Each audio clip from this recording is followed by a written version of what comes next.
It is August 29, 2010. I am in my meditation place. Beautiful, peaceful, silent all around. Just the leaves singing with the wind. Remembering Michael, thinking of him, I am feeling my heart flooded by tears. And suddenly I feel his presence. In the silence of my meditation place, we talked, we shared and laughed together. Come with me, Michael, to special places in my country through the hidden world of dreams. Hidden places where the beauty is resting. He smiled and reached out his hand to me. Flying at the speed of light, looking upon an amazing star in the distance, we saw our beautiful blue planet, and we found out we were just in front of Venezuela. He was looking all around him. He seemed to look right at me, but yet through me.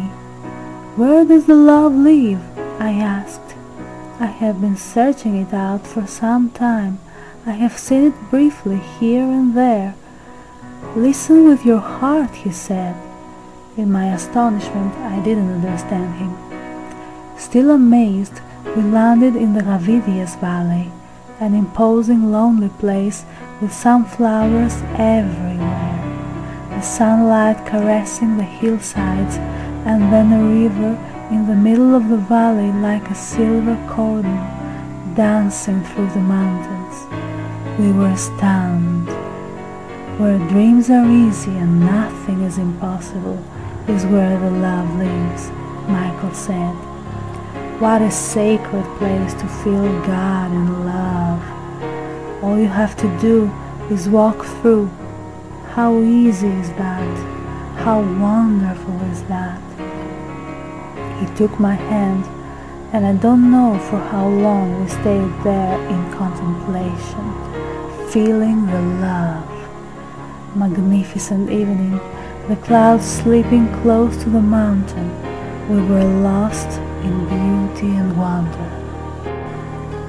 Then we went soaring to distant galaxies, laughing at the trail of stars. Shocked by the immense blue sea of the planet, we suddenly saw a little stain in the middle of the ocean. In our wonder, we knew we had reached Los Roques Island. Heaven smiling, watercolors of incredible beauty, crystal sea from light bright brilliant blue to deep dark blue surrounding the island. In their quietness and serenity, the white sand beaches looked like God is playing games with the birds, with the waves, with the wind. I heard Michael's voice again. Here is where the love lives. Here you can be invisible, dissolved into the heavens, keep company with stars. You can feel your heart at one with dawn. Then, with our spirits floating over a bird's magical wings, we reached the Angel Falls.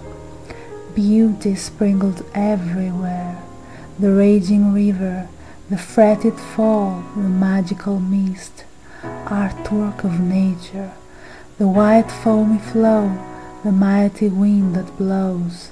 The sunshine is golden, water falling down with so much of splash.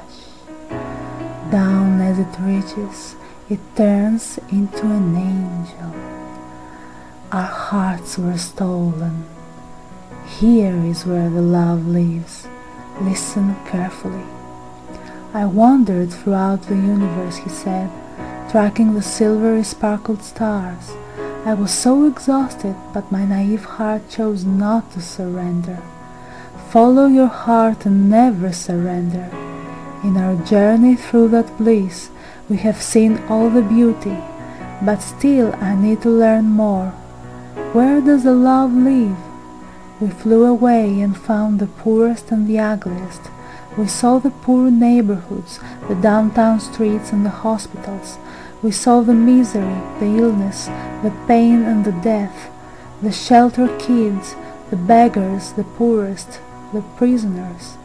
Michael was crying and spoke clear and loud. The love lives in the soldier who throws himself on a grenade to save his comrades, the mother who refuses chemotherapy in the knowledge it may harm her unborn child while sacrificing herself against all advice, the monthly visits to a jail by the broken-hearted mother, although she knows her son is guilty, but he is the fruit of her womb, and as such is loved as only a mother can love, a rewrite of the prodigal son, the marriage to the terminally ill, no fancy wedding, no passionate wedding night, simply the knowledge of being joined in God's sight on earth, and so will remain in the eternity. Happy are those who have known the real thing. So many of us have to settle for a life of compromise. In all things, follow your heart, for a life led in any other way is a tragedy and affront to God, who desires nothing less for his children than they know the warm blanket of true love's reassurance, alive and visible in the real world, beyond their physical sight. After a long silence, we both knew our time was over. "Today is August 29, I said. "On earth it will be your 52nd birthday." "It used to be," he said, and just smiled. I love you more. Back in my meditation place, I know I learned where the love lives. Michael, beautiful in every single way, thanks for the lesson. I love you forever and beyond. Rest in peace, angel of love.